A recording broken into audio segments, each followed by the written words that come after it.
Thanks very much, Françoise. Okay, moving to our first presenter in this second last plenary session.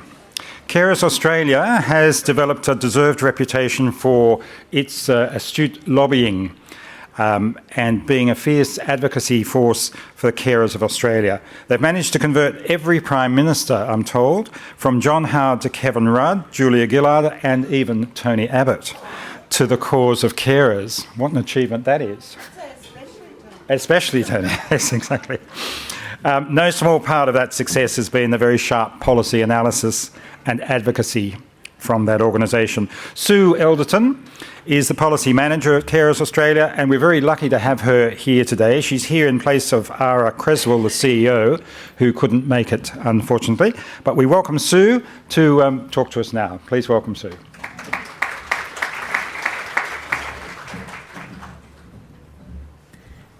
Thank you for that introduction, and I'd have to say, wow, we're great lobbyists. It's actually the cause of carers that I think converts all these senior politicians and ministers. People get it. If they have an opportunity to be exposed to carers, to listen to them, it is the cause of carers that's got us all this support, plus our brilliant lobbying. So, respite issues in community aged care. That's us, but you can read about that in your program. So, this morning Karen Jones said that respite was a dirty word, and to some extent it is. For a number of reasons. There are just so many forms of respite. There are forms of respite that probably really shouldn't be called respite. So for working carers who use daycare centres so that they can work, yes, they've got substitute care for the person they're looking after, but actually they're using it to go to work. And in other cases, of course, it's a rest, and the nature of the rest varies enormously. And we're hearing this morning, going to a spa can have fabulous effects, more effect indeed than putting the person you care for into some sort of respite facility and then worrying all the time whether they're being looked after or not. But it's not the very nature of respite I really want to talk about. It's that in terms of government programs and government funding, respite is beset by the ownership issue. Who owns respite? And in fact, when I first came to Carers Australia a couple of years ago, and I had my first meeting with the aged care division of Doha, the first question I was asked was, who do you think respite belongs to? Who is it for? And I said, oh, it's for carers, of course. And I was quickly disabused of that notion, and quite rightly, for a number of reasons, but because the care recipient will often want to take up respite for themselves, particularly if they have nobody to care for them and they need a rest from caring for themselves. And we all know that people go to daycare centres for a range of reasons, including reducing their own social isolation and just becoming more engaged with activities. So respite isn't exclusively for carers, but to the extent that that ownership issue does get tied up with funding, it does become a real problem for carers.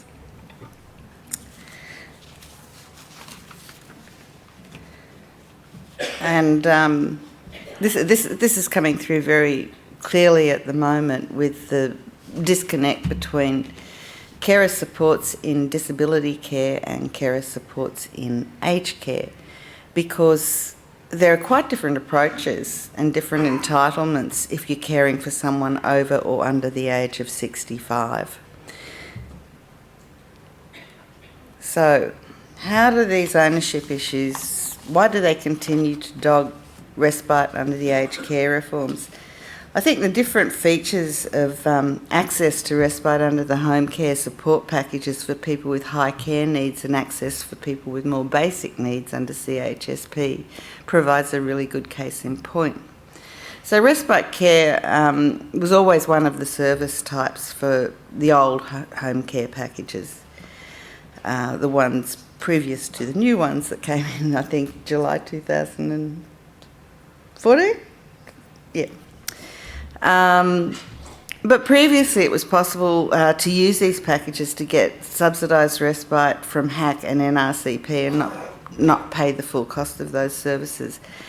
However, come the new Commonwealth Home Support Program in July 2015, when NRCP and HAC Respite will be combined within the Commonwealth Home Support Program at the national level, people whose care recipient have a home care package will now have to pay the full cost per session for these services offered under the CHSP, because it is considered that their needs will be covered by their care recipient's package. And in addition to that, respite services will come within the bailiwick of the Commonwealth Home Support Program. So if the person you care for is under a home care package, you still get respite out of the Commonwealth Home Support Program. However, because it's assumed that those on home care packages and their carers will have less need for supports, such as respite, because the person they care for will be receiving such a high level of support from their package, that they just won't need as much respite. They won't get priority under the Commonwealth Home Support Program. People who with lower level needs will get priority. And that, again, comes back to this ownership issue. We give the person you care for a lot of support, so you don't need it anymore. And, I mean, the same issue kind of arose this morning in relation to the NDIS, that the NDIS is going to produce such a phenomenal range of supports for the person on the care package that, you know, their carers will be taking a bit of a holiday, really. I don't think that's going to happen all that much in practice. It's certainly true that if the person you care for is receiving a high level of services, it will alleviate some of the stress and free up some of your time. But not, I don't think, in most cases so much that you won't have the normal needs that carers have for counselling, for time out, all those sorts of things. And coming back to the home support packages, what if the package isn't generous enough to pay for a service which is most needed and most wanted by the carer? Especially as we know that carers are generally reluctant to use the funding of supports of those they care for their own needs. And I think significant in this context is that according to the 2012 Survey of Disability, Ageing and Carers, the second most likely reason for a carer not accessing a respite service is that the care recipient doesn't want them to, or doesn't want to go into residential care or any other sort of care for that matter. They don't want their carer to go away. So the idea that carers of people with high care needs will have less of a requirement to take time out, I think, is a rather wistful hope than a conclusion based on hard evidence. It ignores the fact that carers are often ill themselves and that they have a high tendency to suffer from anxiety and depression, conditions which are only likely to be slightly alleviated through a home care package for the person they care for, and that will be particularly true, and I'm sure Glenn will talk about this a bit later, of somebody caring for somebody with dementia. Turning to the low care supports to be offered under the CHSP, another thing that is changing with this program is that the co-contribution costs for respite care are set to rise. One saving grace seems to be emerging in the thinking of DSS, and that is that the level of contribution will be means tested. But DSS is now thinking that instead of the means test being based on the carer's income, it will be based on the income of the person they care for, who after all has the ownership of the respite under their formula. And we're very pleased about that because the sort of people that will affect will be carers of aged people who may be employed, even if it's only on a casual basis, but will have considerably higher means than the recipient of the direct recipient of aged care, and for them to have to pay a large cost of co-contribution when the income they do have is often being used to support their own families just seems really unfair. DSS seems to have taken that on board. One of the arguments that we've put forward is that there's something paradoxical about carers who contribute such a lot to the nation's economy in terms of providing unpaid care to be means tested on, if you like, their holiday opportunities. If they were paid carers, those opportunities would come as an entitlement. So that's one level of complication that's caused by the ownership issue of Respite. The second is the interrelationship between aged care and the disability care reforms, and it compounds the difficulties carers will encounter in accessing Respite. So in both CHSP and in the NDIS, carers' access to Respite is determined by the package of the person they care for and taken out of the funding available to that person.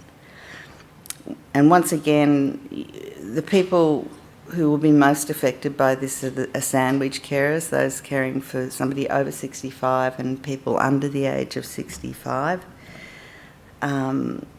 They will have to wend their way through two very different and complex mazes to coordinate their respite for the different people they're responsible for in order to get a break. It's quite difficult to get a handle on the number of sandwich carers out there from the official statistics. I recall that estimates we've done on the Survey of Disability Ageing and Carers suggest that it's somewhere between 17 and 21% of primary carers. And Carers New South Wales has done a recent survey of carers, they came up with 24%.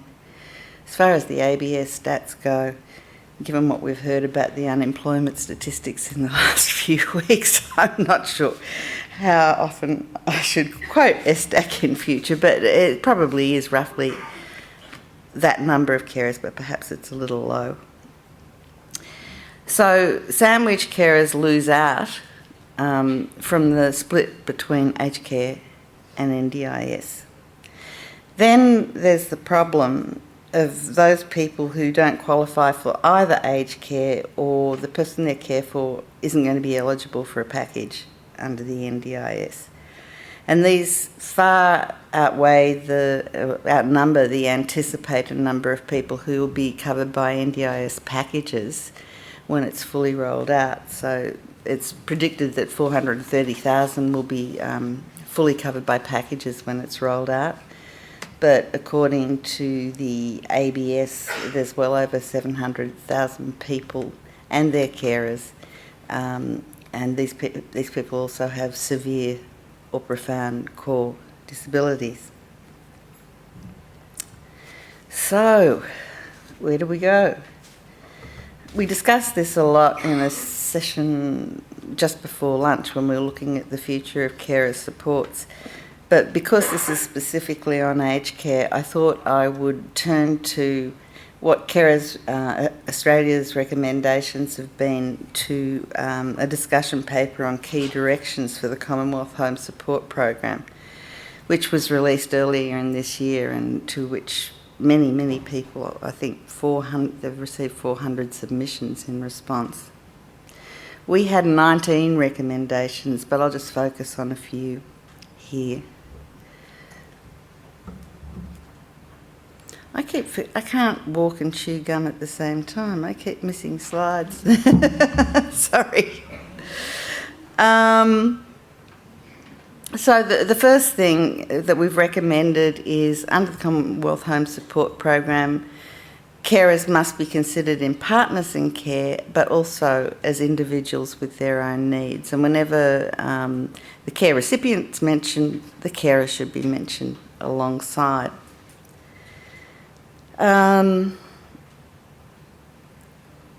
We've also suggested that carers have access to the suite of respite care services within CHSP, as well as the residential respite care program, based on their own assessed needs, where the person they care for is receiving a home care package that's fully expended on meeting their needs. I'm not sure how familiar the audience is with the breakup of aged care services under the new integrated program, but there are a number of elements, and they include providing restorative care services to aged people. But once again, we've recommended that carers need to access those restorative care services through the CHSP allied health services. And the reason for that is carers are often ill themselves. A high number of them suffer from some level of disability or illness. And there's quite a lot of evidence to suggest that they need those services in their own right. So a survey was undertaken by the Independent Living Centre in Western Australia in 2005 on the physical impact of caring, and it found that 43% of carers said they'd been physically hurt or injured as a result of providing care. 63% reported that caring had a medium to a very large impact on their physical health. Carers reported a higher level of orthopaedic or spinal problems and cardiovascular problems and emotional or mental health problems after becoming a carer. Most of the injuries sustained were back injuries, generally caused by lifting, lowering and carrying.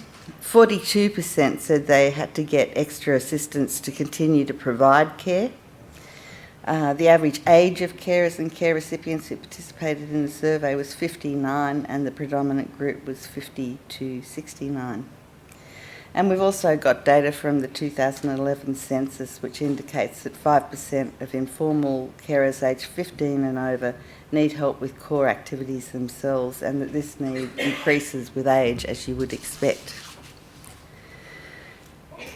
So moving on to another of our recommendations, we've recommended that face-to-face assessment should always be made available when a care relationship's been identified through a screening process. That's assessment of the carer's needs. And the domains of this assessment, bugger, I've done it again, sorry, should include caring tasks and responsibilities, other responsibilities, employment, study, care for others, carers' physical and emotional health status, sustainability of the care relationship, access to other supports and carers' goals. We support the no wrong door policy. Carers should access services they need directly, as well as through referral by My Aged Care. And either way, they should be referred to regional assessment centres so that there is some assessment of their own needs. Oh, right, okay. There are some cases where we'd say an assessment wouldn't be necessary because it could waste valuable time, and that might include emergency respite. Although we think that after a person's accessed emergency respite, the fact that they've had to suggests that they need further supports, and there should be a proper assessment after that. And also for services like transport and meals on wheels, a full assessment may not be required. We've also proposed that carers should be assessed by specialists in carers' needs, but it doesn't look like we're going to get anywhere on that one. Other recommendations: the care of an aged person, whatever the carer's age, should be eligible for CHSP, even where the eligible person they care for is not receiving a service themselves. And carer supports other than respite care should not be part of the CHSP, just as they're not part of the NDIS. And what we mean by that is that we feel that carers should have their own dedicated bucket of money for their own needs and their own programs. We did say other than respite care because I think that's a done deal now. It seems to be anyway, that respite will remain part of the CHSP and the NDIS. If we could have started from scratch, what would we have preferred? We would prefer that carer support should be available from their own bucket of funding, providing it's adequately funded. That's not always been our position, but I think carers are getting lost between the two big mainstream reforms, and it's really one of the only ways we can think of to address it. We think carers should get access to personal budgets to purchase the services they're assessed as needing, including the respite options they want. But once again, we get stuck in this conundrum how to resolve the ownership problem. But I did take heart, I think, from Karen Jones' presentation this morning, where she said a lot of the problems of the over and under 65 conundrum and a lot of the ownership problems were actually resolved if personal budgets are available or direct payments are available, and people can decide to disperse those funds as fits their requirements. And that's it.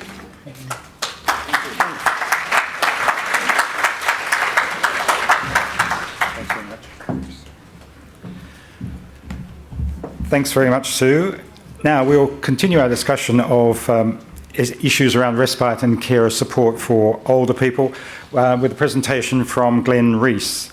Glenn is that rare kind of person, someone who's succeeded at the highest levels in public service and as well in the highest levels of the not-for-profit sector. And he's done that keeping his passion and his energy and his intellect sharp all the way. Before becoming CEO of Alzheimer's Australia, he was a senior bureaucrat in the British Civil Service and then in the Australian Public Service. He's been a towering figure in terms of aged care here for many years. He's put dementia and the needs of older people, families and carers and the community at the centre of the political agenda. So please welcome Glenn Rees.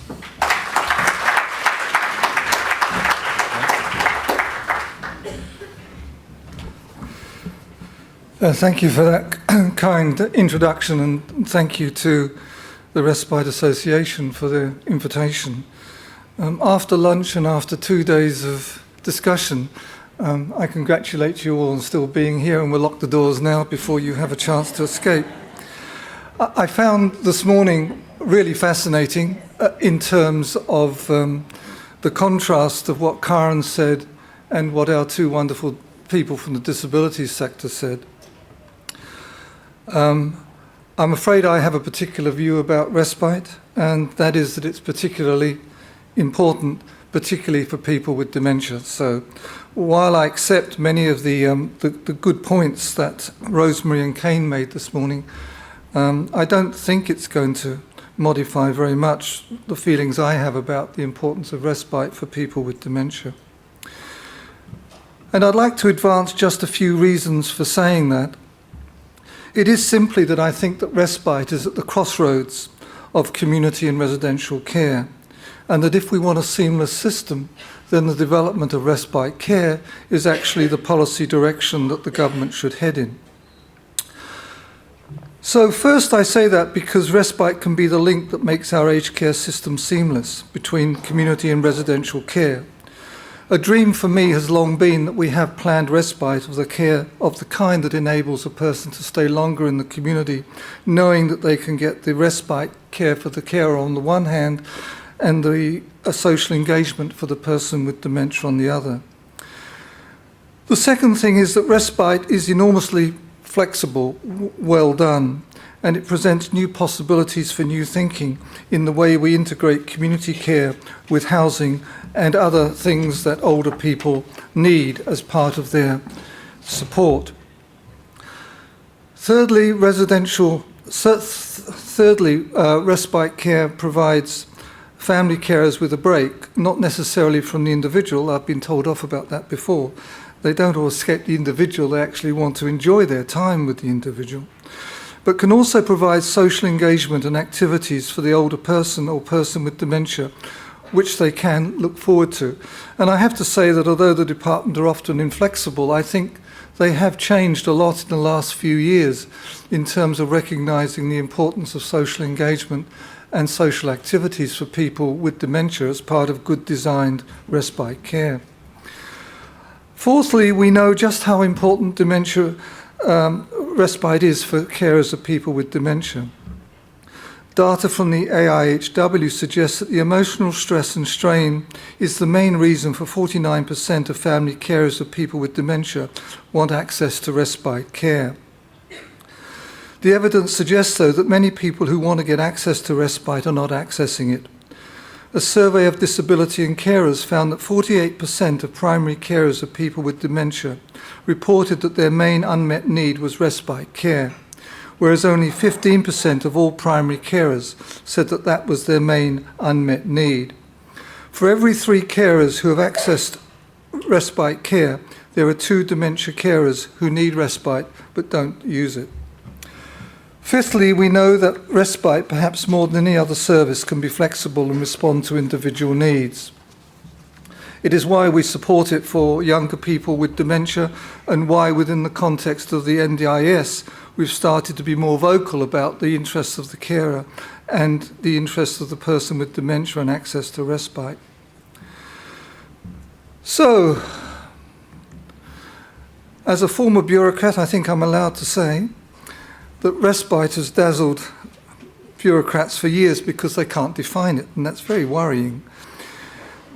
There are lots of models and definitions, and they have an almost infinite array of personal needs on the one hand, locations, timing, method of delivery, social engagement, etc. on the other.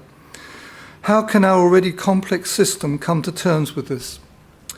Well, I'd like to suggest to you that there are 2 strategies that are very important in terms of aged care policy over the next few years.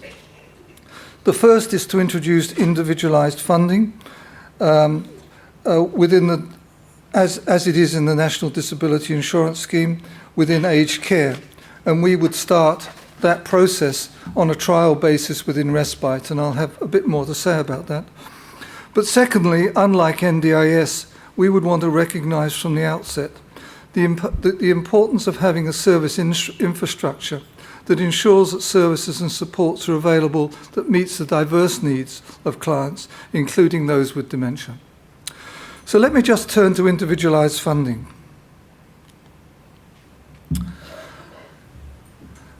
As we've heard from Karen, the concept of individualised funding is hardly new, and indeed she could have referred to Canada, Austria, Germany, and the notion of cashing out is now actually quite widespread through the OECD. The Australian aged care system, unfortunately, is essentially conservative, and it's evolved very slowly from the days when I was involved in 1985 to where it is today. Notions of consumer choice and empowerment have been recognised. And while I might be critical of some of the things I've said about disabilities, I think we have an awful lot to learn from the disabilities sector in terms of rights, respect, and community participation for older people and people with dementia. This is the reason why Alzheimer's Australia has advocated since 2000 for consumer-directed care. And while the compromise of budget holdings in aged care and community packages is regarded by some as not going very far, I think it probably aligns quite well with what Karen said this morning, which is that many older people are essentially conservative and don't actually want the responsibility of being an employer. That may well change with people like me coming on stream in their 80s and 90s. Okay, so we actually know that family carers are interested. We conducted a survey in 2012 and found that 50% of respondents would take up an option of cashing out for respite services if it was available. The overwhelming view was that this option would be more flexible, easier to arrange, and the person engaged to provide care would be known to the carer and the care recipient, and familiar with their needs and situation. Our ambition is to have a demonstration of individualised funding of respite in order to better understand a number of the issues of concern, and we've been working on this with Chris and others, and we put a proposal to the Department for funding.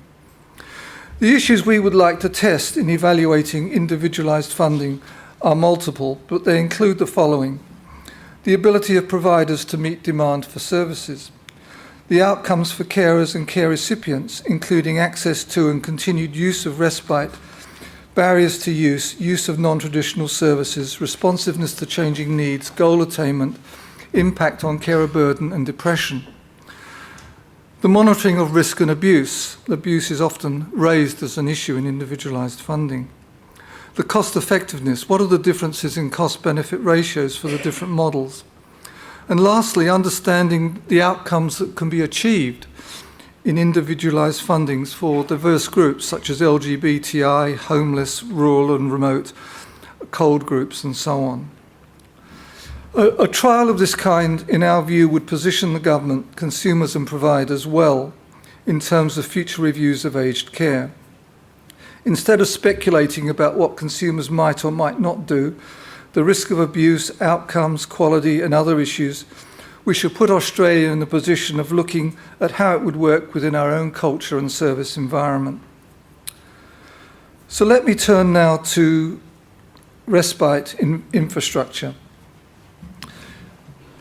Despite our enthusiasm for individualised funding, it's been a long-standing concern too that it could result in a service infrastructure that does not respond to consumer need to achieve consumer choice.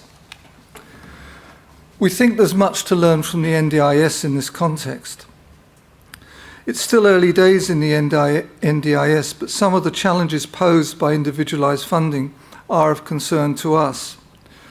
It is becoming clear that while individualised funding is important, it needs to be supported by some block funding for efficient services or in other contexts that ensures services are available to provide support, particularly in the areas of staff training and development, service coordination, community work, providing information, resources and advice, and ensuring service viability where the market is thin, for example in rural and remote areas. My hypothesis is that in the longer term we will continue to need a mixed approach to respite care, involving both individualised and government support of respite services. The configuration of those services is one that this audience will know much more about than I do. We know that the use of respite services by informal carers of people with dementia is low. Some of the possible reasons for this, which have been explored by researchers, include the carer feeling that they are neglecting or abandoning the person if they use respite, concerns about the negative impact of respite, disruption in routine, negative emotions that are experienced by some carers when the respite period ends. And for people with dementia, it's often very difficult once they get past the early stages of dementia to access services that are prepared to take them on board if they've got the behavioural and psychological systems of dementia or other heavy care needs. It is doubtful whether many respite services, even those that have been labelled as consumer-directed care, are truly responsive to the needs of people with dementia.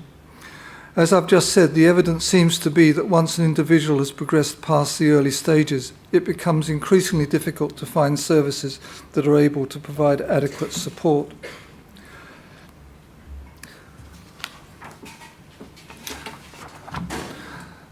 The other problem I think we have in dementia is that it's very hard to book and plan respite ahead. We heard a lot during our conversations during the Productivity Commission's work that people had booked care only to have it cancelled at the last moment because of other emergencies. And while people understand emergencies, they also understand that they need to plan their own lives for family gatherings, weddings and things of that kind. So we would like to see an element of respite that has a heavy emphasis and priority on long-term planning of care in a way that allows the family carer and the person with dementia to know that it will be there when they need it on a regular and planned basis. We'd also like to see more innovation in the form of integrated care with accommodation and concierge-type support to assure the individuals and the families that there's support available within their own physical environment instead of having to move elsewhere for the respite that they require.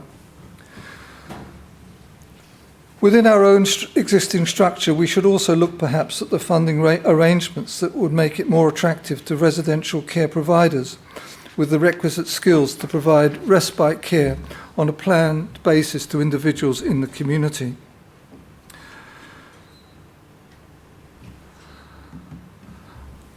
I won't say too much about overseas countries because we've heard a lot from Karen this morning. But we do know that Australia, despite some of the criticisms which I've expressed and others have no doubt expressed at this conference, Australia actually probably provides a higher level of respite services as part of its service mix than most OECD countries. Only 63% of high-income countries provide respite services within some definition, and only 14% of low to middle-income countries. So maybe we're not doing so badly. There are many innovative respite programs overseas as there are in Australia that we can learn from. For example, in Swedish municipalities, they offer family carers in-home respite care during the day at no cost, and additional respite services available include 24-hour instant release, drop-in respite services and weekend respite. Sounds like heaven. Service providers are also encouraged to collaborate with carers to help make the services more consumer-friendly. In Austria, there's a 2-week respite program provides support for the carer and the person with dementia. While the person with dementia receives individual stimulation such as cognitive training or physical exercise, the carer can take part in an intensive training course about dementia and receive counselling. But they are also free to use the time for personal activities if they prefer. The program has been well received and studies have shown that participants have reduced carer burden, depressive symptoms after the program. I won't dwell on this because I think this audience will know a lot more about the innovative programs in Australia than I do. But there are a number. There's a program where trained staff and volunteers give people with dementia, with disabilities, the opportunity to participate in outdoor adventure activities, seaside respite cottages which allow both the carer and the person with dementia to share their time together, host home respite programs which seem to work quite well in WA, and a respite through volunteering program, again in WA, where people with dementia have the opportunity to volunteer in the community on gardening and other types of work. So, let me turn lastly to diverse groups. We've been enthusiastic about individualised funding because we've seen it as offering the potential, not all the answers, for a diverse range of groups. We know that it won't do a great deal for the homeless because people who work in the homeless sector will tell you it takes at least 2 years to win the confidence of a person with a homeless background, and there are many other complexities in respect of that group. But in respect of cold groups, in respect of LGBTI, rural and remote, we do see individualised funding as offering some potential if it extends to enabling the funding to be used to employ friends and relatives and those who know the person with dementia well. So, for the future, we are at an interesting crossroads, in my view, in policy development and funding for respite services. The 2012 aged care reforms brought with it an emphasis on consumer choice and increased quality. It was a tremendous victory, and it was the reason why we as an organisation strongly supported the aged care reforms, even though we had some problems with some of the aspects. The change to the Commonwealth Home Support Programme will also bring new ways of thinking about how community care services are delivered. And if there's chaos at the moment, let's hope that the chaos resolves in better answers in the future. For too long, we've been talking about the problems. The fact is that the current respite services are not flexible, that they are not meeting the needs of people with dementia, and that carers are forced to put people into residential care earlier than they would like to because the supports in the community are not there. We believe it's time to take on this challenge and to trial new models of respite, including cashing out, while at the same time developing the infrastructure to support choice. We must test what level of flexibility consumers really want and what the impact of that flexibility will be in order to intelligently inform the policy debate in this space. Many thanks.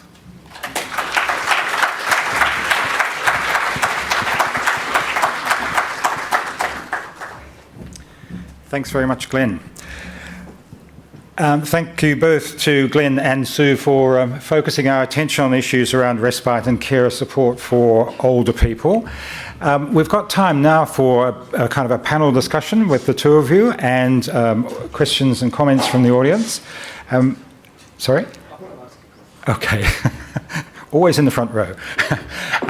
So let's kick off with a point. It might be about the recommendations, for example, that Sue identified from Carers Australia and how some of those recommendations might be implemented or rolled out. Or it may be about teasing out some of the initiatives that Glenn illustrated his presentation with. Do we have any question to kick off with? Or should we come straight to Chris? Chris down the front row here, thanks. It's a question for both of you. Glenn, because you've been involved in it so long, and Sue similarly, it seems from all we've heard in the last 2 days, this is a time of extraordinary upheaval in disability and aged care in particular, but also in mental health, Commonwealth-state relations.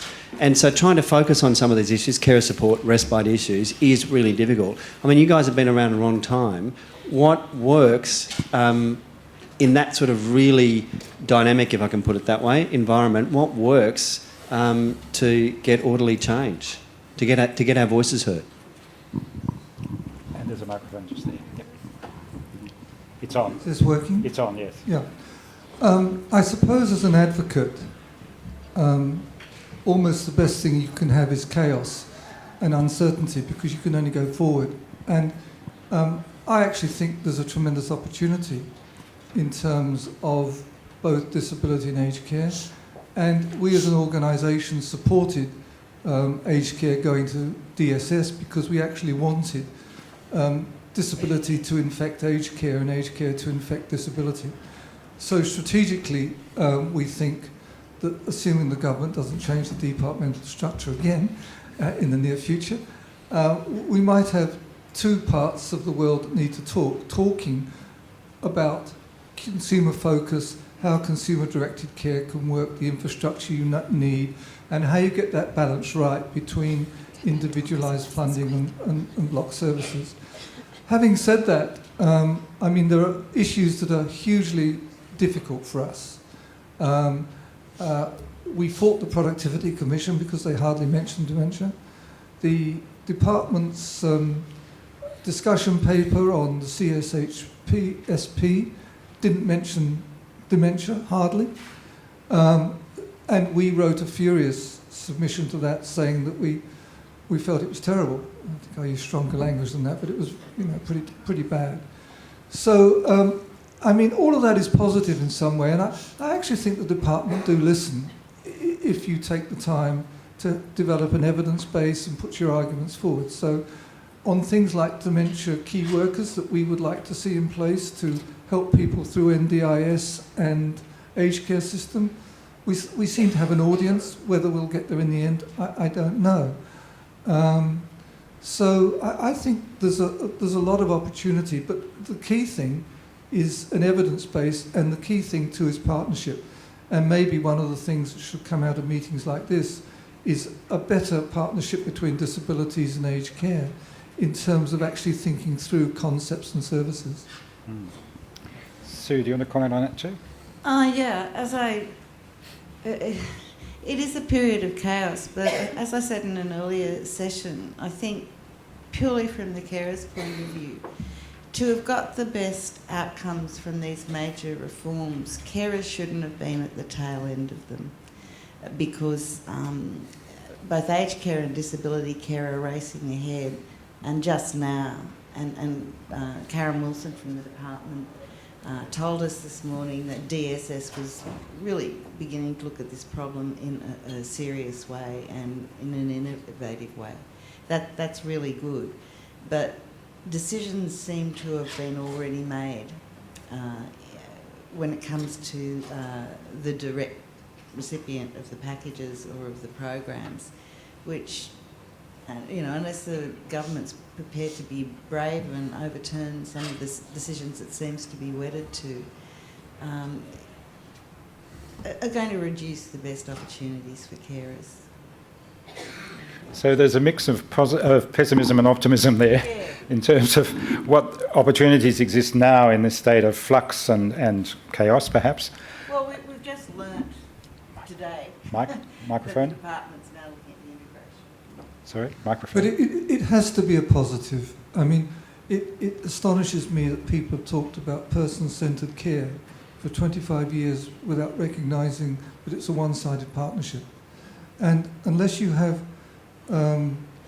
person-centred care with consumer choice and consumer control, it doesn't mean anything, except for those service providers who are determined to do a good job. And there are service providers who are determined to do a good job, but it should be made systemic in terms of consumer values, consumer philosophies and consumer choice. And I think that's what the future holds out, and it's the reason that I'm optimistic. I think if you put decision-making in the hands of the people who matter, you're going to get there. Thank you. Thanks. Another question, comment to build on? No? It's that time of the afternoon. Oh, sorry, we have a hand over there. I'm aware that there are issues around carers being employed as care workers, abuse issues, all those sorts of things. I'm just wondering if you've got any comment about employing carers as care workers and what the pros and cons are in relation to it. For instance, if the carer is employed, they can get superannuation. They're obviously quite often the most appropriate person to care for the care recipient, and I know that there are pros and cons, and I just wonder whether that's ever been brought up and what those issues are. Well, our party line is to support payment of friends and family as part of individualised funding. We would do it to recognise that the payments made would have to be commensurate with what you find in the industrial relations system generally. When I first started talking to the unions about individualised funding in 2005, I thought they'd kill me. And if you're aware of what happened in the States with CDC, the big obstacle to CDC in the States were the unions. But over time, they saw CDC developing and it's become less of a threat. But our position is that as long as services are hard to access, as long as you stick by the consumer principle of wanting the person providing the support to know the individual, if you look at rural and remote areas, if you look at cold communities, then we think there's a strong case for looking at it. And I think there was even some reference to it in the new CHSP guidelines at one point, only in the context, though, I think, of cold communities from memory. So I think it's an idea whose time will come, but it is complex and it will take a lot of working through. What's Carers Australia viewpoint? Our party line is split. And some associations, carers associations, are totally opposed and others think it's a great idea. I mean, personally, I think I agree with Glenn. But one thing that actually fascinated me this morning when Karen Jones presented was that in the UK you can pay family carers, but they can't be co-resident. And I wondered about that. I'm just wondering if Karen can tell us why that distinction was made. Karen, do you want to comment on that, Karen, in terms of... I'm not sure why there's been a rule that if the carer in the same household can't be paid. I can find out for you when I return to England, but there must be a reason why. Another question to add to the list. So you think it's a bureaucratic decision that's been taken without perhaps... I would say there is a reason why. I'll go away and find out for you. Because it's the same for direct payments and personal budgets, personal health budgets. So there must be a reason underlying that principle. I'll find out. Thanks. Okay. And one more question from the middle of the room here. Yes, thank you. Thank you.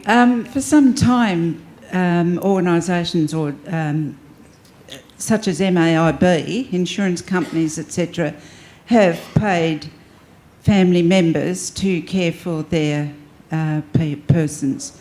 So I don't know how they get away with that, or whether unions and etc. are involved, but that has been going on for some years. So not just in the context of aged care, No, but in generally. disability as well. Okay. From injured people. Mm-hmm. Can anyone comment on that fact? No? Okay. Across here, yes.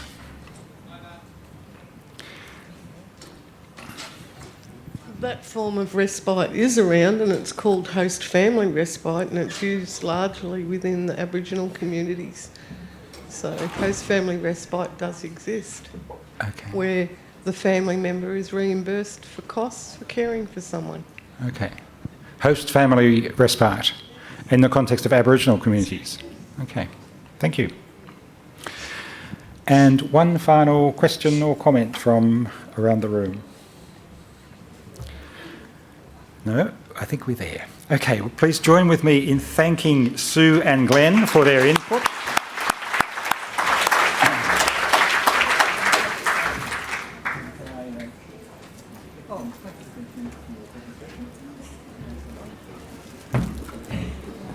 Okay, now while we do a little bit of rearranging of the furniture and asking Glenda and Robyn to come up and join us on the platform, can I ask you, rather than to rush out the door for early afternoon tea, can I ask you to just stand up in your spot where you are and raise your hands in the air and do a 360-degree turn and fill those lungs with wonderful convention centre fresh air, and sit down again, please. And Glenda and Robyn, if you would like to come up to the table at the front. Thank you. While you're sitting down again, can I just remind you, and we might ask for the slide about the feedback sheet, there is a brief survey for you to offer us some feedback on the conference over the last 2 days. You're going to hear a little bit more a bit later on about plans for future conferences. People, can you resume your seats, please? Thank you. And as part of that, we want to hear your feedback. We want to hear what worked particularly well for you over these 2 days, what you want to see more of, what helped you in your work from yesterday and today's meeting. The survey will take you about 2 or 3 minutes to fill in. If you want to offer more comment, it might take you longer, but the basic thing is pretty fast. You may have already spoken to one of our key volunteers down here in the purple T-shirts who can do it with you on an iPad in 2 or 3 minutes. Or stand up the volunteers. Thank you. Well done. Thank you. Or you can jump online and do the Survey Monkey, same thing, online in your own time. Your feedback is really important, so please give it to us. Okay. Now we turn to... are we both here? Yeah, Rob's just getting a glass. Okay, great. Okay. Glenda, you're up first. Is that all right? A session on collaboration in practice. One of the themes of this meeting has been about learning together, working and learning together. Many of you will have been told or have heard that you must merge or must combine, must become big in order to survive. And maybe you do, but more important than the merger is the learning to collaborate, to work together. This final session highlights 2 examples of collaboration in practice that show different ways that we can work together. So it's a nice kind of practical focus to end on. Glenda Pearce is going to share her thoughts with us first. Glenda says she's had the privilege of working in service delivery to people with disabilities, their carers and families for over 40 years, believe it or not. She's recently been the CEO of Interchange in Illawarra, and she's at the centre of much of the great collaborative work that goes on in the Illawarra region and is seen by many as a leader. She's passionate about promoting inclusion and the rights of people with disabilities, and she's passionate about collaboration. So please welcome Glenda Pearce.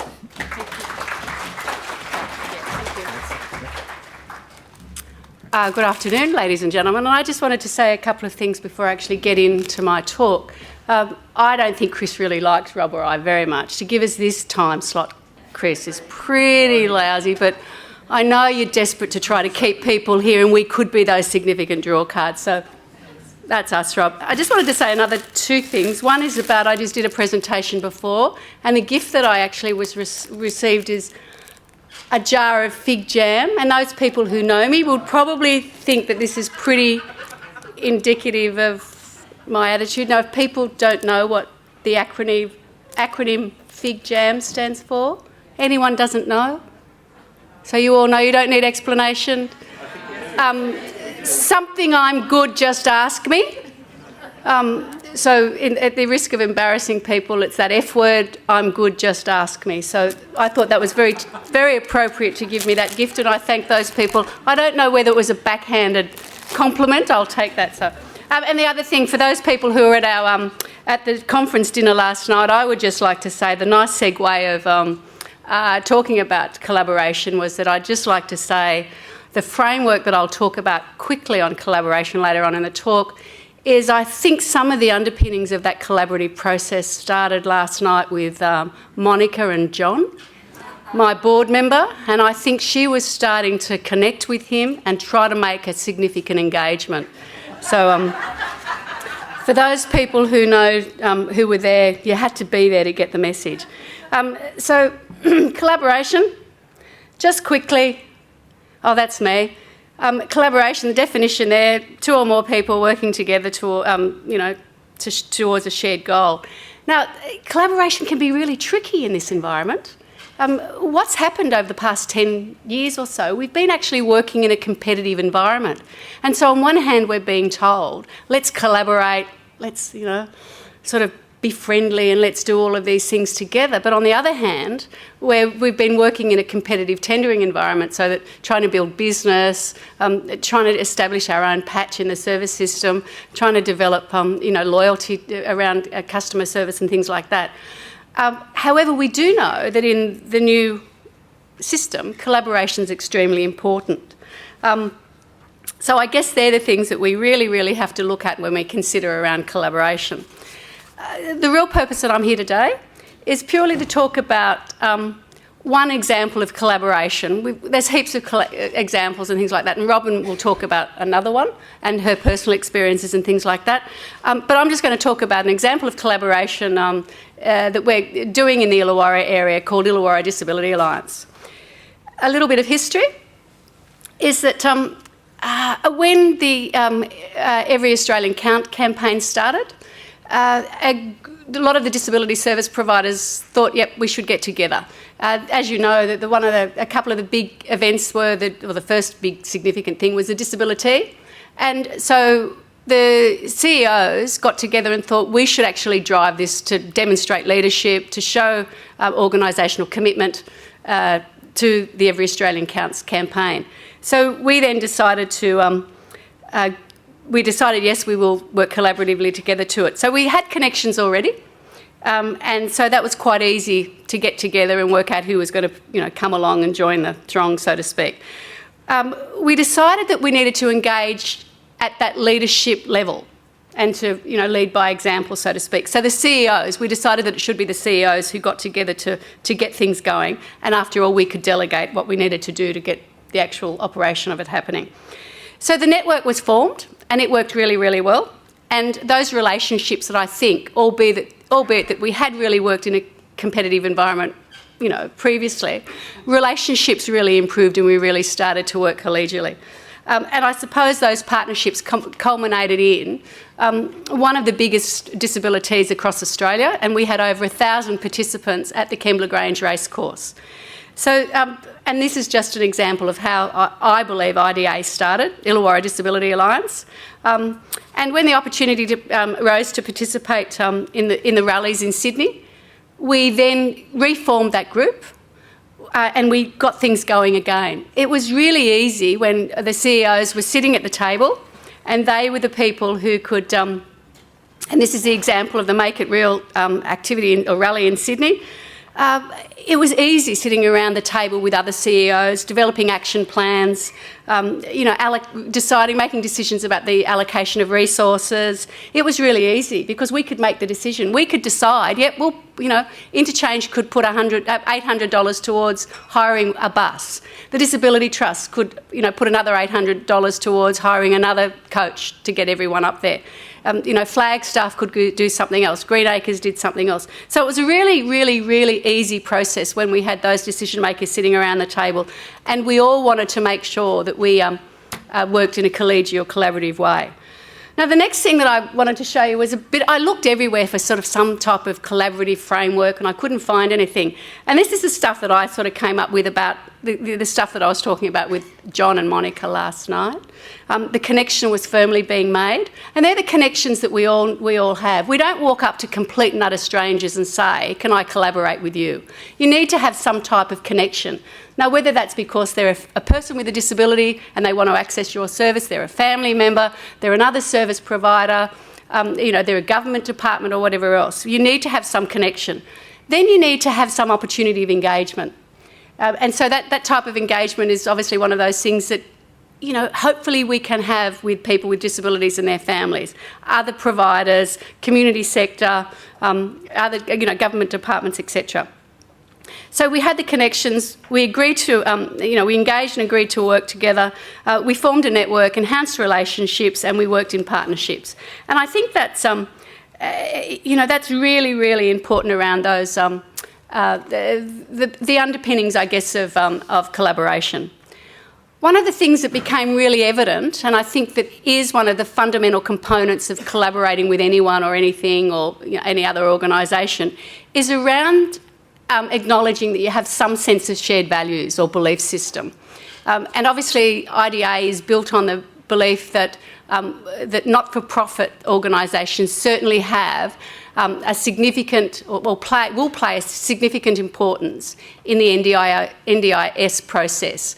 That we believe that the service delivery or the continuum of services and service providers to people with disabilities should be many and a lot of different types.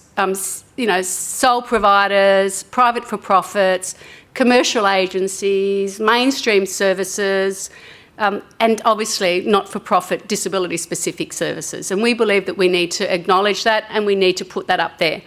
And that's really, really important for the future of disability providers across New South Wales or across Australia. So what is IDA?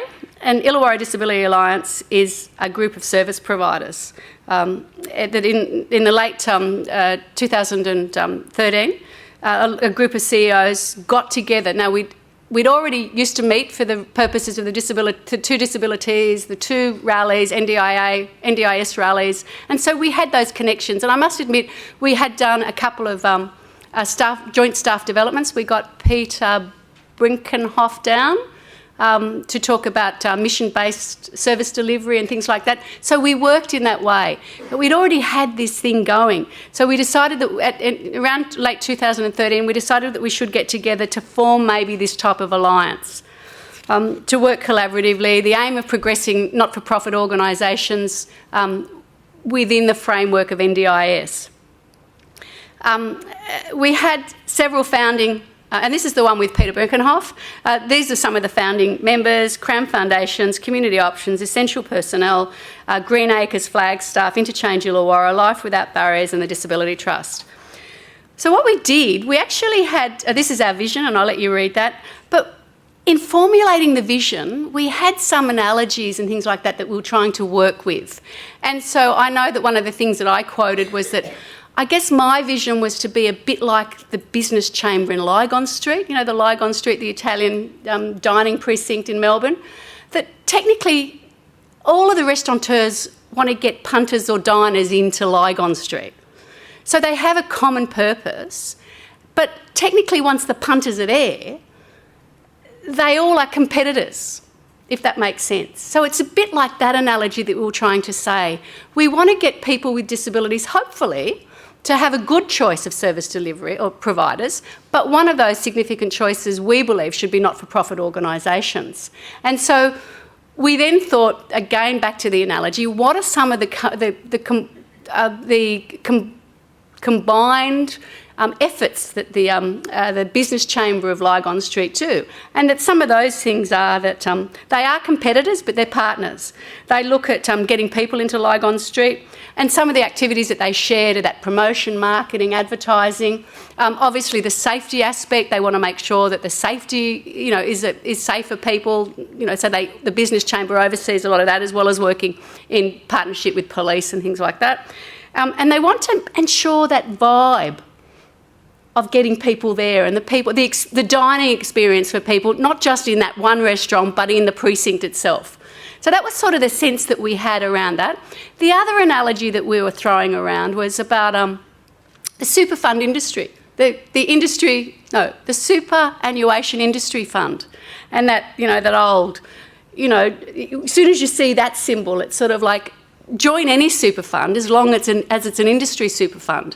And the underpinnings of that, or the unspoken message of that, that they're not for profit, that the administration fees aren't high, or as high as profitable ones, that it's focused on workers in the industry, that we're their customers, so to speak. And so those sort of concept sat reasonably well with what we thought was the vision for Illawarra Disability Alliance. And I don't think I need to read that. And then we looked at some of the objectives and purposes. So, I won't go that, but basically to promote not-for-profit organisations as providers of quality person-centred disability stuff, advance the purposes of community values, etc., etc. But in doing so, we needed to recognise how we all work together. And I guess one of the things that, I guess the message that's come across to me over the past 2 days is that organisations cannot hope and shouldn't hope to be all things to all people. And I guess some of the stuff that really makes a difference to me, and as the MC said, is that I have been in the system for a long time. I worked in places like Callan Park, Kenmore, Marsden. So I understand what congregate institutional care is all about.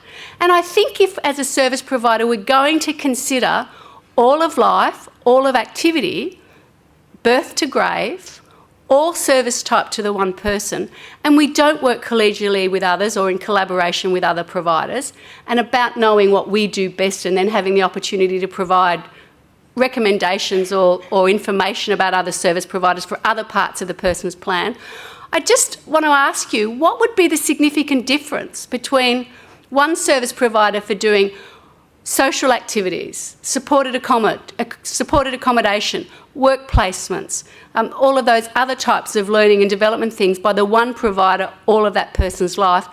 Is that really so much different to an institutional setting where it was the one management, one staff, one culture? And the only real difference, perhaps, is that there's no fences and it's not all on one campus. I just think that we need to work collaboratively, and that we need to know, as that has been reiterated over the last 2 days, although it seems like several, that we need to know what little bit we do well and work well with other organisations to achieve the best outcome for people with disabilities. There's other aims and the objectives and purposes there.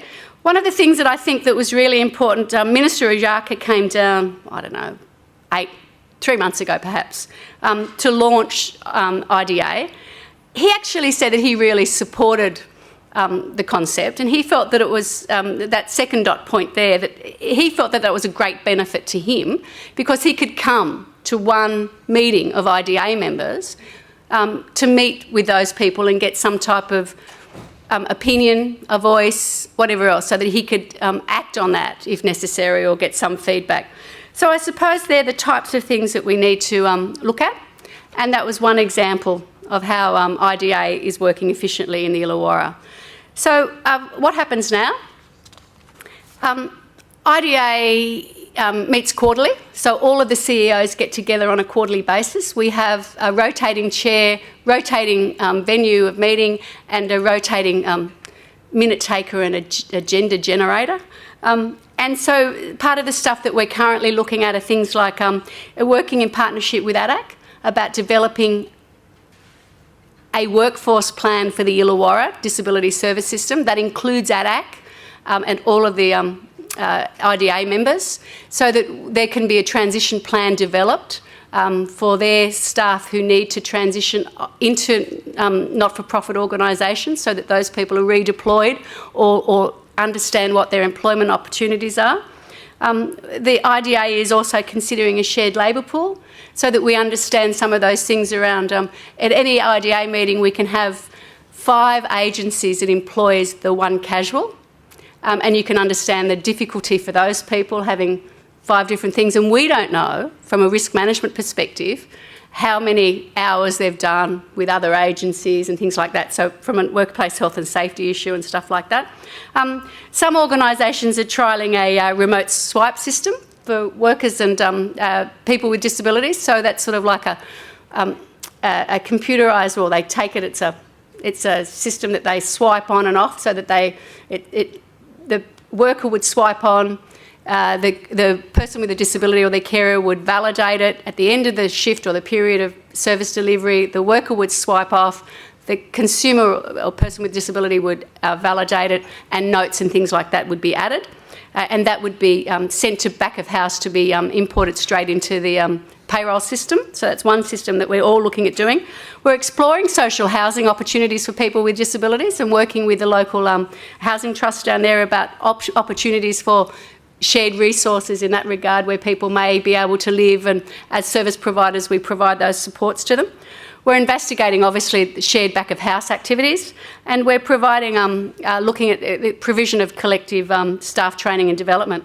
And I guess one of the most recent opportunities for that was on Monday we actually held an Illawarra Disability Alliance forum, where we actually had speakers like David Bowen, the CEO of NDIA, come up, and I did secure a meeting with Chris, with David, for that. That was my job, to go and make sure that National Respite could meet with David around the issues that I guess you picked up around ensuring that volunteering and that type of service support to people with disabilities is not thrown out. And making sure, and he's happy to meet with us to discuss the research that Chris has been driving, so that we get that stuff. And I guess just those opportunities for staff to get together, and we intend to continue on with those types of activities. So that's just about the end of my talk. But I just wanted to say one of the things, and we know, and I think Kane said that this morning, the people who are at the face of our marketing, or the people who will encourage people with disabilities for repeat business with Interchange Illawarra or your organisation, are the people at the coalface. And one of the things that we want those people, or the message that we want those people to say to people with disabilities and their families, is choose any disability service provider, hopefully as long as it's an Illawarra Disability Alliance service provider, because they're not-for-profit, they're mission-driven, they have a good value base, they're a local provider, they're employing local people, and they put local money back into the economy. So it sort of makes sense from that reason as to why we want to have this formation, or this alliance, if that makes sense. So that's it from me. I'm probably one of the first people who've kept on time. Thank you. Take your fig jam with you. Yeah, I will take my fig jam. Thanks, Glenda. It's great to hear how what started off as a fairly simple, straightforward collaboration between like-minded services springboards into a whole range of other activities and joint work. Really quite exciting, interesting. Okay, now we hear from Robyn Kaczmarek. Robyn is the CEO of Cooperative Homecare. In fact, Cooperative Homecare is her brainchild. Co-ops have a history of flourishing in uncertain times, and we are certainly living in uncertain times. And Robyn believes that by this form of collaboration, through cooperative activity, we can get more motivated and more cohesive workforce, elegantly managed with better outcomes. So please welcome Robyn Kaczmarek. Hello, and thanks, Glenda. That was really inspiring. So I suppose what you're doing and what we're doing, I suppose ours is just on a one enterprise model where you're, collaborating with everybody. We're new in this industry. We've been trading since October 2013, and the idea of what's happened, I think, overseas in the UK and the US as cooperatives are moving into the social support sector, I suppose. We're going along and learning as we're going, but one of the things that we're doing is teams. Teams are really important to us, and I think this is where we come to talk about collaboration. And cooperatives are, the business model is really based on cooperation and collaboration more than competition. It's important, as the cooperative model emphasises these values and motivation, and our behaviour are all based on that. So I've got something to wake us up.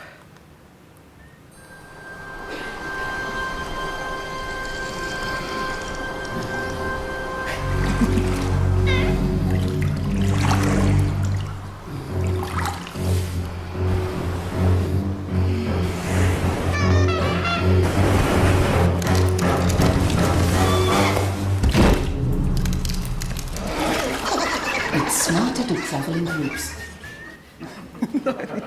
I think that's very clever. So there was a few of those, but we like that one the best. Okay, so that's us. That's my name, and that's our website if you want to find out a little bit more about us. So we're a non-trading cooperative without share capital. We're a not-for-profit with charity status, but I'll talk to you a little bit about that later. Also, added to that confusion, we are a single class of membership. The employees as the member in our case, and the member is a home support worker. So I'm probably talking from the worker's perspective here. A lot of this talk I think has been about carers and people receiving the services and things like that, but we've come from another aspect, and I'm an aged care worker, and that's where I've come from, to see that the workforce is really supported, and this is sort of our answer to how we're going to do that. Okay, so there's been quite a bit of noise at the moment about the changes, and cooperatives have come into this space because they think there's a real opportunity for us to make a stand. I suppose what I'm looking back is the reason for change, why this has all come about. And we've delivered recently a white paper, and the foreword was given by Kevin Andrews, the MP for Minister for Social Services from DSS, and he's really supportive of cooperatives and mutuals. We delivered that white paper in August, and some of the things that he had to say was the reason for change is built into community capacity and resilience in Australia by encouraging growth in the civil society. And this is a society that is based on relationships and institutions that are neither created or controlled by the state. And I think this is a really important understanding as to why this is all happening. It comes back to, I think, 1942 in the UK and the Beveridge Report. I don't know if anybody knows about that, but it was given as the social security state-controlled reason as to how they were going to look after the social services. And out of that spun, I suppose, the post-war social security things in the UK, and then that went down to Australia and then sort of into New Zealand as well. This was the idea that there was going to be a lighter touch on the social service things. Unfortunately, that didn't really happen, and the lighter touch hasn't happened so much. Instead, has been replaced by state-run entitlement programs and an overly complex social support system driven by bureaucracy and, for some, an overdependence on government welfare. And I think we're reverting back to perhaps the Beveridge Report.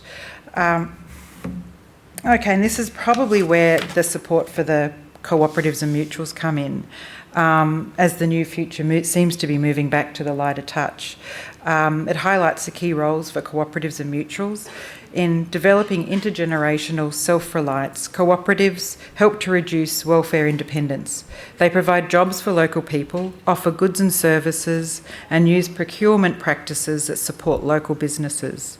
They are grassroots businesses owned and operated at a local level, and their profits remain in the community, contributing to local economic development, and they are great examples of social and economic participation. Now, I don't know whether or not people know much about cooperatives, but they're usually established within a community because there's a need and there's a gap. And so what happens is local people get together to fill that need. So it's maybe loss of services, need for services. There's usually those things that are happening. They're based on reciprocity late in the afternoon, autonomy and democracy. We'll talk about that a bit later. So there's estimated there's 1,600 cooperatives in Australia, and of that there's 13 million members. So there a lot of people are involved in cooperatives and mutuals, and they probably don't even really know about it.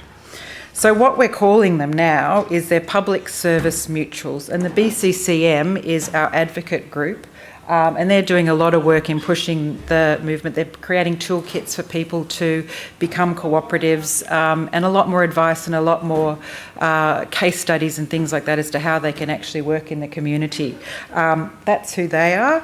A public service mutual, as a definition, is an organisation who wholly or in part delivers services through a cooperative or mutual structure, where members of the organisation are able to be involved in the decision-making and benefits from its activity, including benefits coming from the reinvestment of surpluses. And that's a pretty good example of what we do. Okay, so some examples. Bank, MECU, which you would have probably seen, a cooperative. NRMA, they're a mutual membership-owned organisation. National Healthcare Cooperative are in the ACT. They needed GPs in the area in West Belconnen. There were no GPs. They got together. Now they have 13,000 members and they're expanding into YAS. They've got, I think, 5 different practices now. So a GP practice that's based on cooperatives. Disability employment. Nunda Community Enterprise has Expresso Train, where they employ disabled people in the community to run a cafe. As you can see, they're the C Ward 213 finalists, so they're doing really well. Okay, so this is us. We're a worker-owned enterprise. Our structure is that Australian Independent Living Enterprise is our cooperative, which is incorporated, and then off that we're having small teams, local teams, which are called crews, Crew 1, Crew 2, Crew 3, and these are within local council areas. So we have one in Campbelltown, we have one in the Inner West. We're looking to develop them in the City of Sydney, Ryde, Northern Beaches. They're autonomous groups that answer back to the Australian Independent Living Enterprise for most of their management structure, admin, payroll, things like that.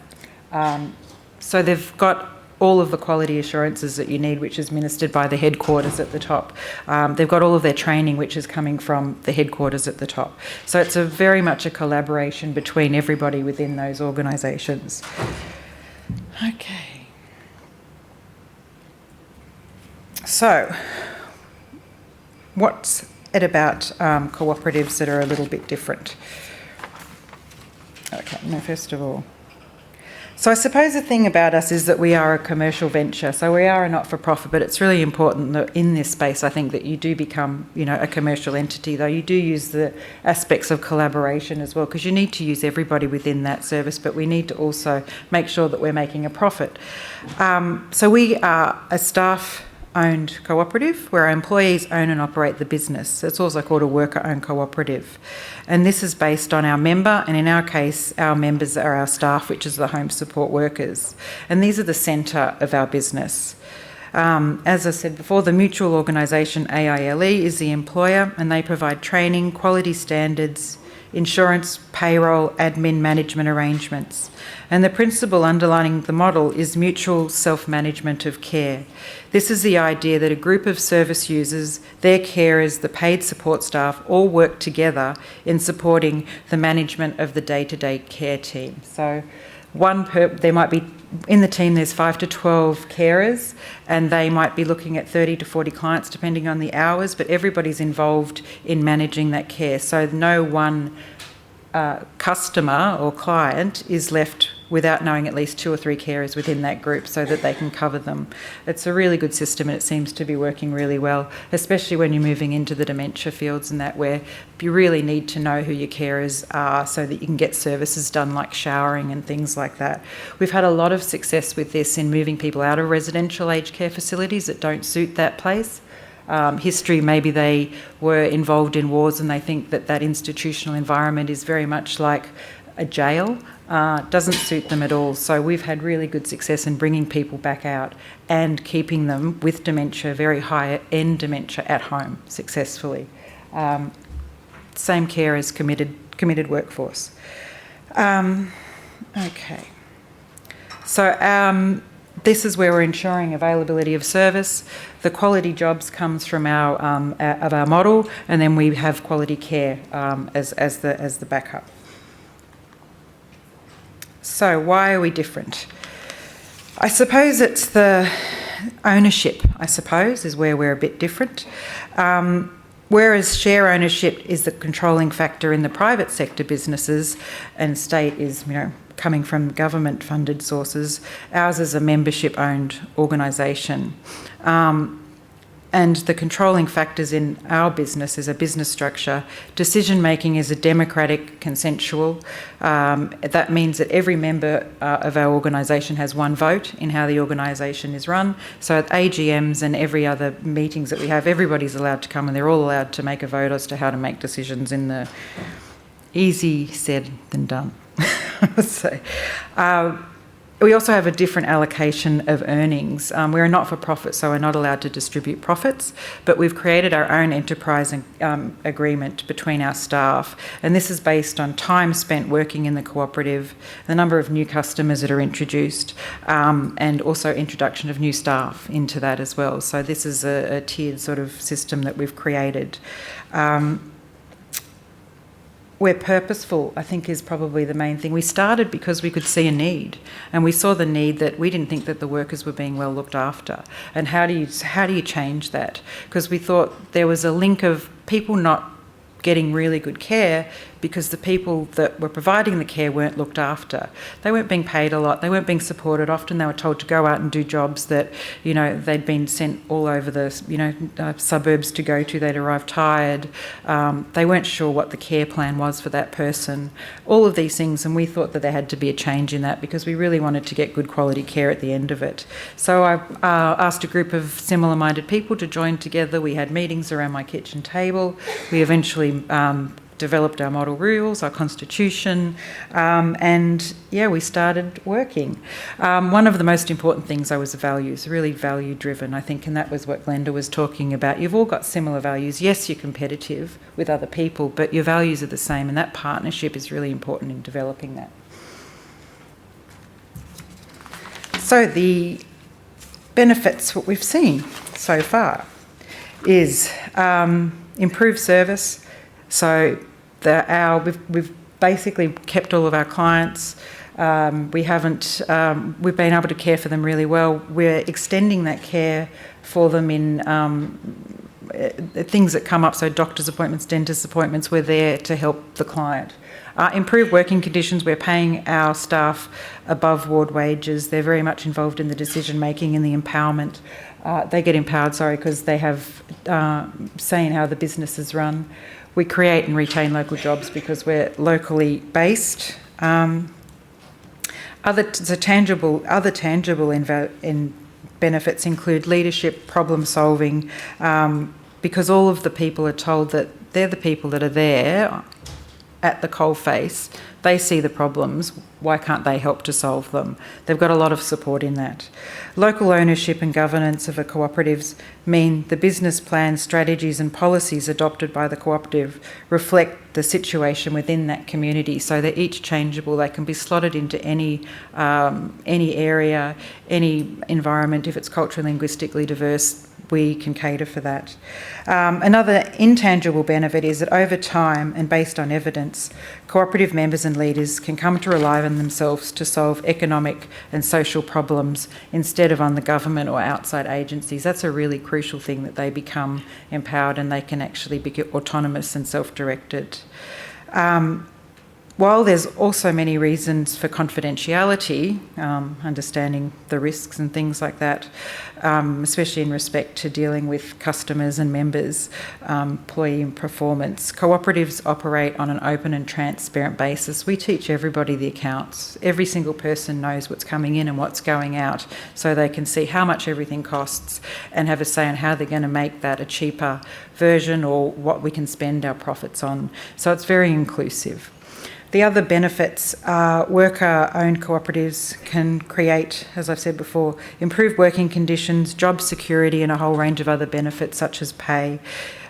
Typically, worker cooperative, and we've proved this, have a low employee turnover rate. We've had nil attrition rate, higher productivity, high consumer satisfaction and increased levels of staff commitment.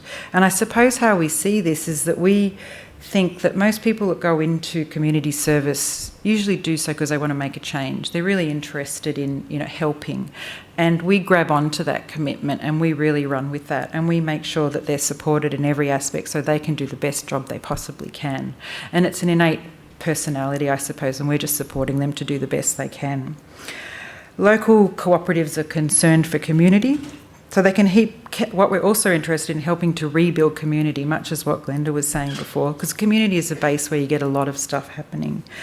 We're looking at linking into schools, residential aged care facilities, daycare centres, hospitals and other local community centres to make a really, a full picture holistic world for these people.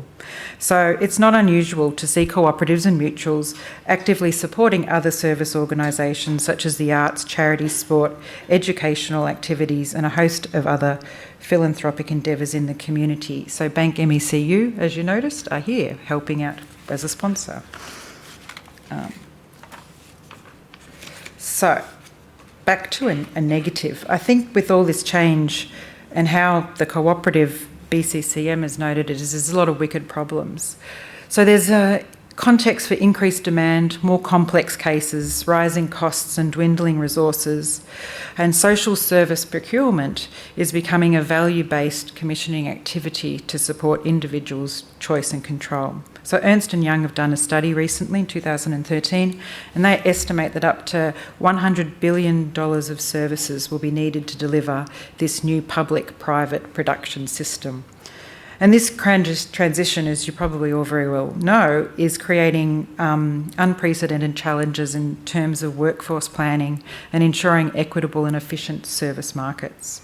So we believe that public service mutuals are very well placed in this current environment, and they have proved to be particularly useful when services are too expensive for government or for market forces. As specialised services, i.e. the more complex and difficult the cases, we can come in and fill those very successfully, and that user input is required so that we're very much centred on the user having an input, as well as the staff, as well as the families, as well as carers and other networks to create the best care possible for this person. And complex service problems require approaches that engage a patient, expertise and committed workforce. And at Cooperative Homecare, we think we've got this and we're getting it right, and we're developing it, and we have the capacity to deal with these complex problems. We have a holistic approach. I've got another slide, yes. We're local and we collaborate locally and we communicate. It's really important to have a communication system going with everybody, because I find that's the biggest fallback when you don't have communication happening.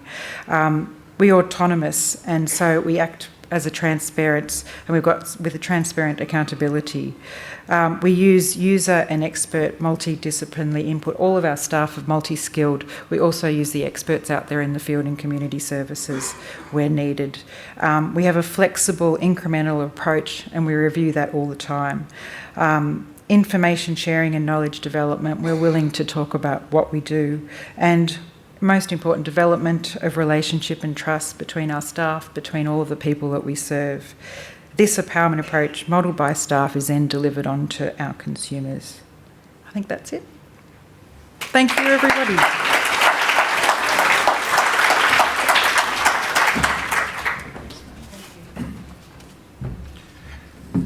Thanks very much, Robyn. That's an inspiring example of collaboration.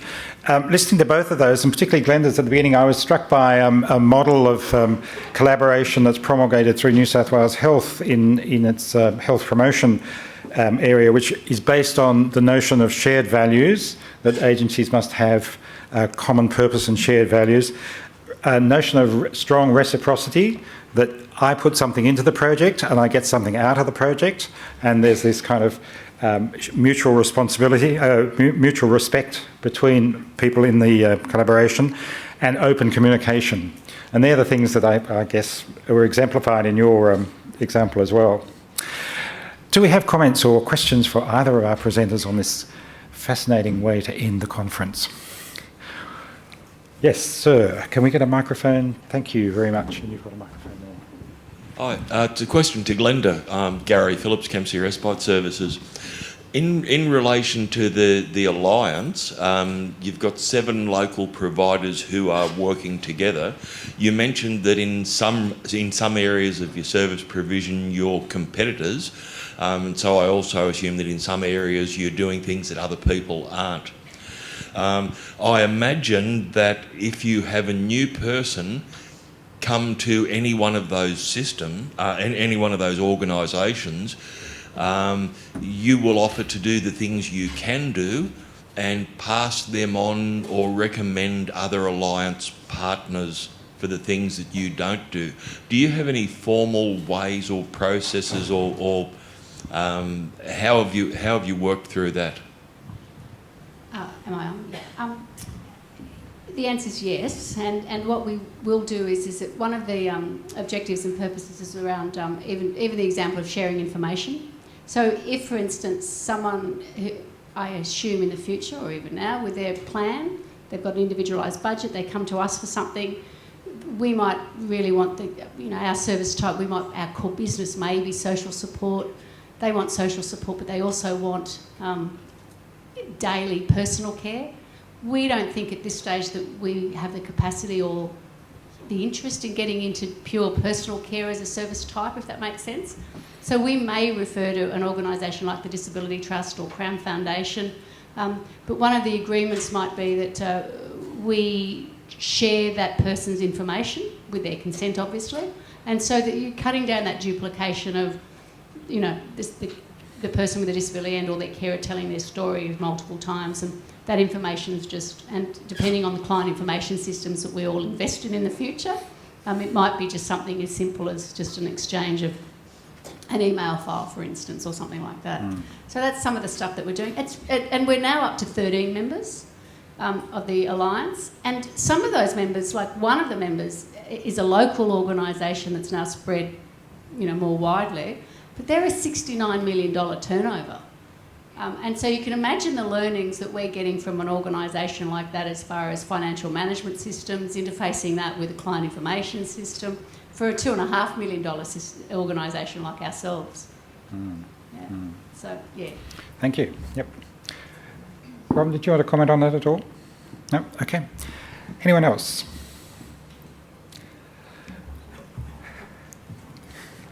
It's the end of a long day, isn't it?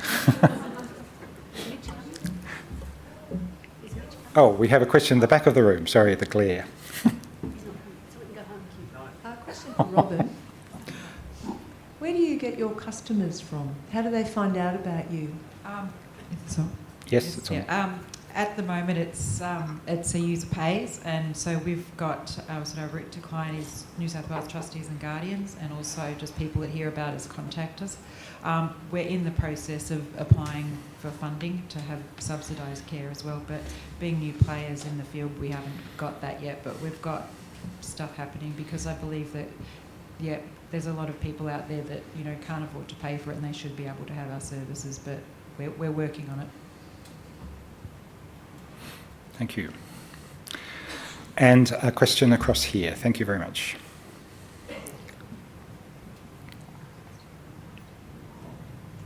I just want to ask Robyn, you mentioned before there's an organisation that does your training and insurances. What's the benefit for them? We do it internally. So we run a training program. We actually take our staff from people that are new entrants, and we train them with whatever the qualification that's necessary at the moment. But we also have developed a really good in-house training manual that we have, and a lot of it is based on cooperatives. It's also based on teamwork, and also quality assurance and things like that. So every staff member has that. We're in the process of developing our computer systems as well, I suppose, so that everybody be linked into that. So everything we do is in-house. We use an RTO to help deliver, the accredited funding things, accredited training, things like that. Okay, that's great. Thanks very much. Would you join with me in thanking Robyn and Glenda and offering them both a thank you gift, which I have to say is not fig jam.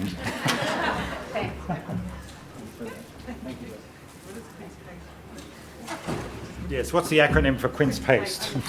I'm sure there'll be one. Okay, congratulations for lasting the distance. I think the energy and the engagement of this audience has been fantastic across the 2 days. I'm going to now hand over to Chris Gratian to close today's presentations. Okay. Thanks, Norman. And can I just ask you to hold your seats and I promise I will get you out of here in 10 minutes. So just hold your seats and we'll finish 5 minutes early. Maurice Payne, who's the Minister for Human Services, was coming. Because of a whole bunch of stuff that happened in Canberra, including the day off for condolences for Gough Whitlam, who sadly missed. Because of that, Maurice Payne had to stay over for another day of additional estimates, which is sitting in the Senate, and I think it's sort of like having people putting rusty nails into your eyeballs. But so she would prefer to, by far, to be here with us, but she's stuck in Canberra doing that. So we're just going to close out with me. And I just want to start off by saying Glenda asked at the end why we put her and Robyn on at the end of the day, and I know that's a tough call, and thank you all for staying. The reason is because the message they gave around collaboration is like the key message. We all keep being told that if you're small or you're not-for-profit or you're trying to do a little specialised service, you won't survive. And one of our messages is, well, you may want to merge, but there are other options and there are other people doing interesting things, and it's worth trying to find our way in this future. So that's why we put you on, and you both delivered on that. So thank you very much. Thanks to all of you for coming to this conference. It's been overwhelmingly supported, including by our sponsors. They're all along the bottom there, and I hope you got a chance to speak to them. But you coming helped us put on this conference. It was quite a risk for our organisation to do it, and we're really pleased that we got the support we did. We're going to do it again next year. If we can just put up the slide for that. We're going to do it in Melbourne next year. Is Monica going to be there? my John and my new shared girlfriend, Monica. I don't know. But look, we are going to go to Melbourne. We haven't got dates booked yet. There was a lot of discussion about where to go. We've chosen Melbourne, partly because it's easy for travel from South Australia, New South Wales, Western Australia, a little bit harder for the Queenslanders.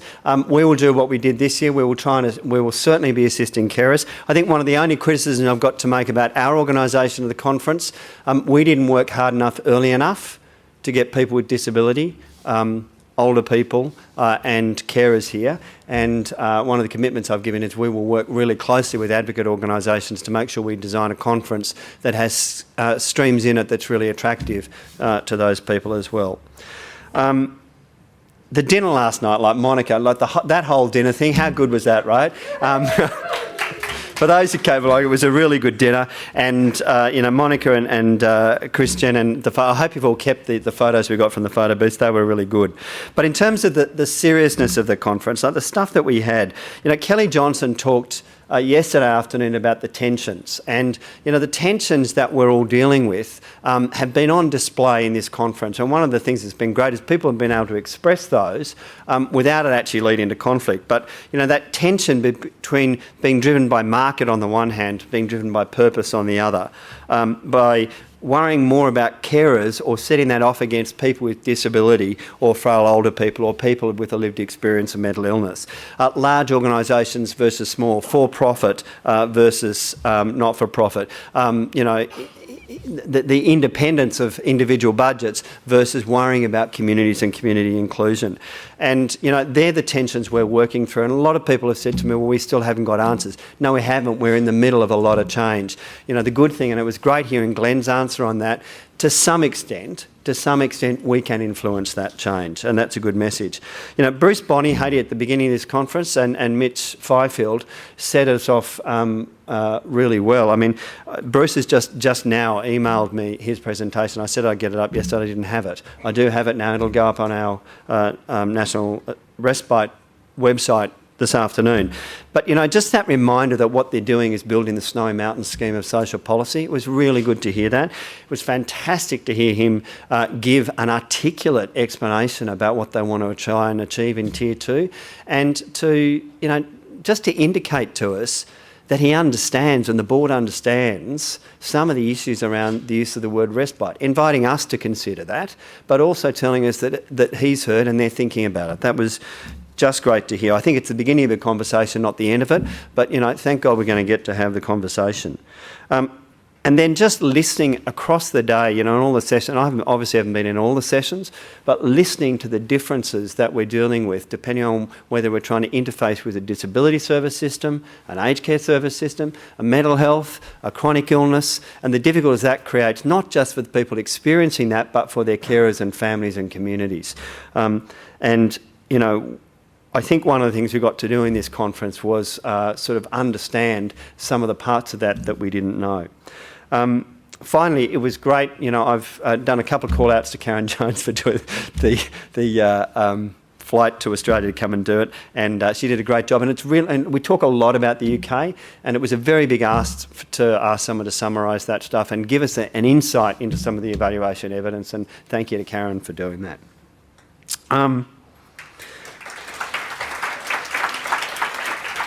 Just in terms of thank yous, obviously thank you to all of the speakers who've been fantastic. Thank you to our sponsors. To our own board at National Respite. They are a volunteer board. They're all running pretty small organisations and managing a lot, so thank you for their support. Thanks in particular to Norman Booker for being our MC. Another act of my cruelty was, as someone pointed out, what are you doing putting on someone who's just had knee replacement surgery to work that hard? But anyway, worked hard and did a great job for us.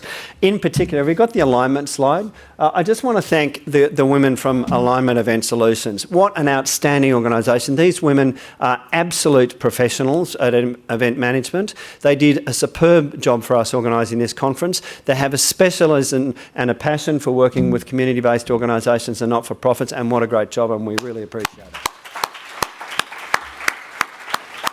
And the dinner last night was basically all of their work, so all of the fun was their work. And finally, I want to thank my staff, Maureen and Ellen and Caitlin and all the volunteers in the purple shirts. Please stand up, guys.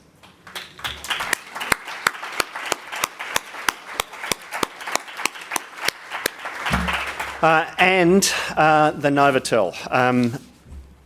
We were really unsure how many people would want to come, and we came here to Parramatta. It was a big call. I know some of you had to pay $110 in a taxi fare. I'm really sorry about that.